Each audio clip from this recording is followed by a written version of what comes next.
విజయవాడలో world class amenities తో luxury land mark ready to occupy budget friendly premium gated community మన కానూరులో PVR elite. సముద్ర తీర ప్రాంతంలో మత్స్యకారుల సమస్యల పరిష్కారం కోసం ఆంధ్రప్రదేశ్ డిప్యూటీ సీఎం పవన్ కళ్యాణ్ నేరుగా ఆ గ్రామాల పర్యటనకి వెళ్ళబోతున్నారు. ఆయన సొంత నియోజకవర్గం పిఠాపురం పరిధిలో ఉన్నటువంటి ఉప్పాడ గ్రామాల్లో మత్స్యకారులకు గత కొంతకాలంగా ఆందోళన చేస్తున్నారు. గత సెప్టెంబర్లో వీధుల్లోకి వచ్చి 2-3 రోజుల పాటు ఆందోళనల పర్వాన్ని కొనసాగించారు.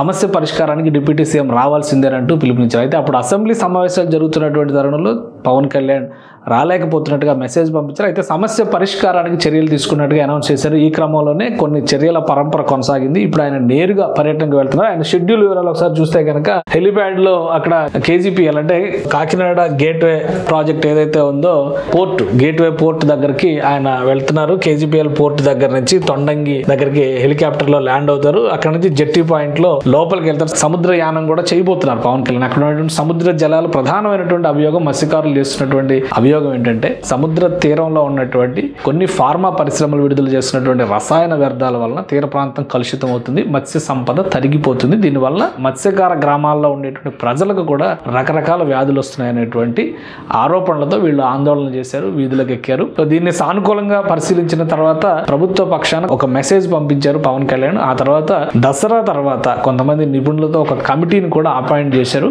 ఈ సమస్య పరిష్కారానికి కృషి చేస్తున్నట్టుగా ఆయన ప్రకటించారు. ఇప్పుడు నేరుగా సందర్శనకి వెళ్తున్నారు కాబట్టి అక్కడ sailing in sea collecting samples, అక్కడ మెరైన్ అవుట్ ఫాల్ కి సంబంధించినటువంటి కొన్ని శాంపిల్స్ ని సేకరించబోతున్నారు. తర్వాత మళ్ళీ తిరిగి జెట్టి దగ్గరకు వచ్చి అక్కడ నుంచి హెలికాప్టర్ లోనే ఉప్పాడ గ్రామానికి కొత్తపల్లి మండలంలో ఉన్నటువంటి ఉప్పాడ గ్రామానికి పవన్ కళ్యాణ్ వెళ్తారు. అక్కడ కొంతమంది విలేజర్స్ తో వీళ్ళందరితో కూడా మాట్లాడబోతున్నారు. అసలు ఏం జరుగుతుంది, దానివల్ల జరుగుతున్నటువంటి నష్టాలు ఏంటి, ఆల్రెడీ సముద్ర వ్యర్థాల వల్ల జరుగుతున్నటువంటి నష్టాల వలన కొన్ని గ్రామాల్లో పరిహారాలు ఇస్తున్నారు. ఆ పరిహారాన్ని తమకు కూడా అప్లై చేయాలనేటువంటి విజ్ఞప్తి కూడా ఇక్కడ బాధిత గ్రామాల ప్రజలు చేస్తున్నారు. కాబట్టి వాళ్ళందరితో కూడా ఒకసారి మాట్లాడతారు, సంప్రదింపులు జరుపుతారు. సాయంత్రం వరకు ఆ ఇంటరాక్షన్ అవి జరుగుతుంది. గతంలో కూడా పవన్ కళ్యాణ్ గారు సీఎం ముఖ్యమంత్రి గారితో మాట్లాడి దీనికి సంబంధించినటువంటి కమిటీని నియమించడంలో కూడా ఒక కీలక పాత్ర పోషించారు. ఆ సమయంలో జరిగినటువంటి నిర్ణయాల ఫలితంగానే కొంతమంది అభిప్రాయాలు తీసుకోవడం, ఫైనల్ గా పవన్ కళ్యాణ్ గారు చేసినటువంటి కమిటీ ఏర్పాటు వలన మత్స్యకార గ్రామాలకు సంబంధించినటువంటి నాయకులు అందరూ వచ్చి కూడా ఆయన సత్కరించారు. సమస్యల పరిష్కారానికి ఇది మంచి వేదిక అవుతుంది. ఇప్పుడు స్వయంగా ఆయన